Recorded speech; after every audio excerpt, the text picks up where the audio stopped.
Thank you, Mr. Speaker. I rise in support of H.R. 30, the Preventing Violence Against Women by Illegal Aliens Act.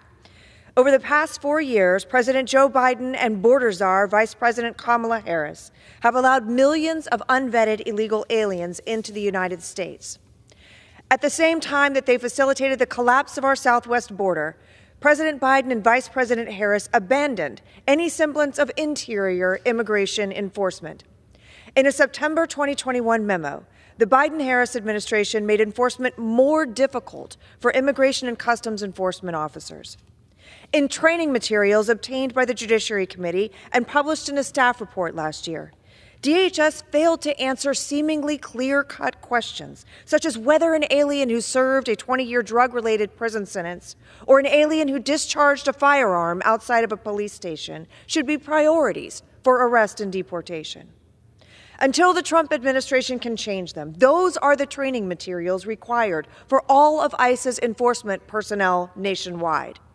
Instead of making clear that ICE officers should carry out their duties to remove criminal aliens from American streets, the Biden-Harris administration instructed ICE officers to develop a full profile of a criminal alien before deciding whether to arrest someone who is in the country illegally.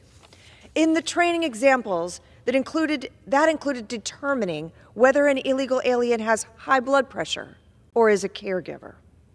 The Biden-Harris administration's immigration absurdity appears to know no bounds.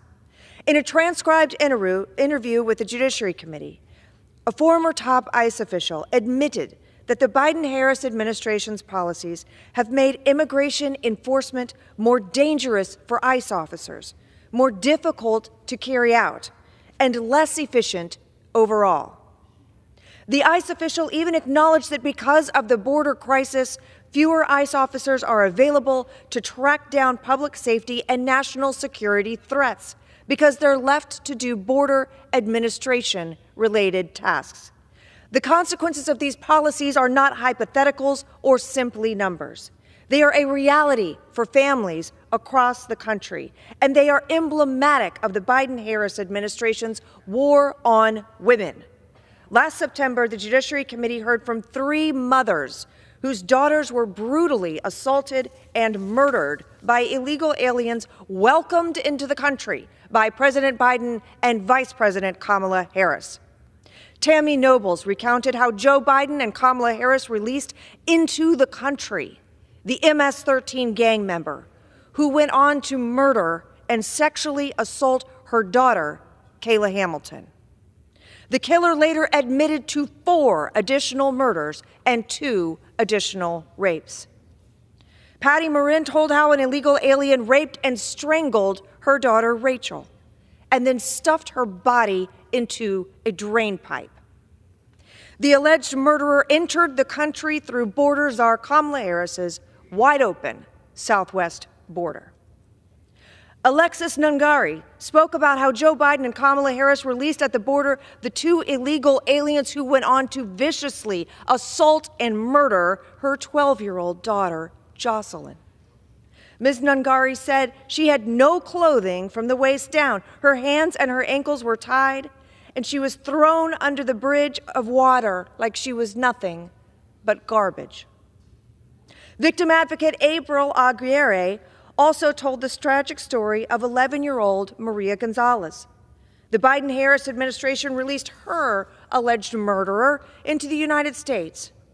Just 7 months later, the illegal alien assaulted and killed Maria, wrapped her body in a trash bag, stuffed her in a laundry basket that he shoved underneath his bed.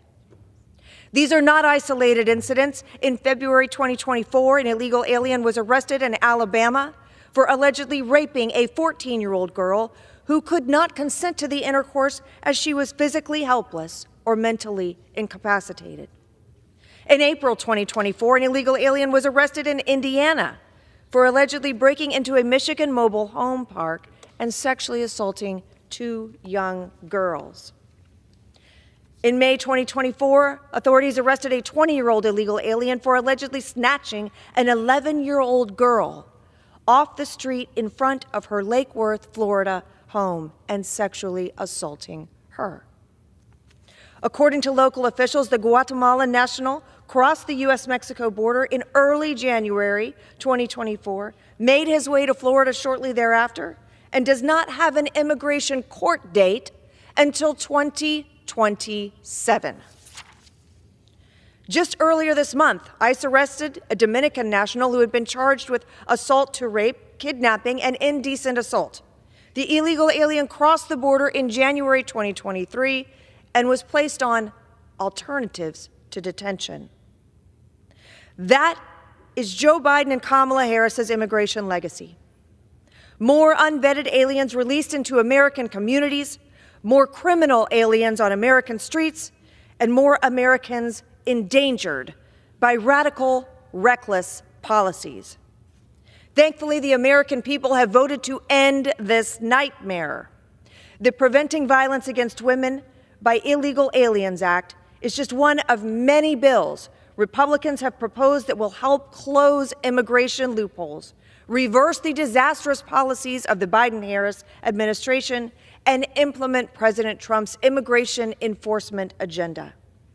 The Preventing Violence Against Women by Illegal Aliens Act makes crystal clear that illegal aliens who commit sex offenses are inadmissible to and removable from the United States. The bill also fixes a discrepancy in current law by creating a ground of inadmissibility for domestic violence to mirror the existing ground of removability for the same offenses. In addition, H.R. 30 expands the current ground of removability for domestic violence by cross-referencing an existing statutory definition for sex offenses. Although many aliens can already be found inadmissible to or removable from the United States for certain sex offenses and domestic violence offenses, this bill expands and clarifies the conduct for which an alien can be found removable from the country. The time is now to take seriously the danger of criminal aliens in the United States.